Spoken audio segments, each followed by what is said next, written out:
Sawubona, ngingu-Dkt. Raj Palaniaphan, umqondisi kanye nodokotela ohlinzayo oholayo i-Institute of Bariatrics ezibhedlela i-Apollo Main eChennai. Yini ngempela esiyenzayo? Njengodokotela ohlinzayo we-bariatric, siphatha iziguli ezikhuluphele ngokweqile uma unesisindo esingaphezu kuka-30 kilos, 40 kilos noma uma unesisindo esingaphezu kuka-20 noma 30 kilos kuphela kodwa unezinkinga zokulawula isifo sikashukela, umfutho wegazi ophakeme, i-cholesterol, unezinkinga zokuzala, une-sleep apnea, i-arthritis, noma yisiphi isifo esihlobene nendlela yokuphila. Senza lezi zinqubo ngokusebenzisa i-laparoscopy, ukuhlinzwa okungenamibimbi, ukuhlinzwa kwe-robotic, kanye nokuhlinzwa kwe-endoscopic. Sinezinsiza eziningi zesimanje.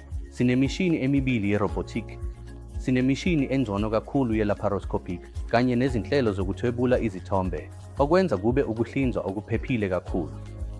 Siqinisekisa ukuthi iziguli zethu zihlale zijabule.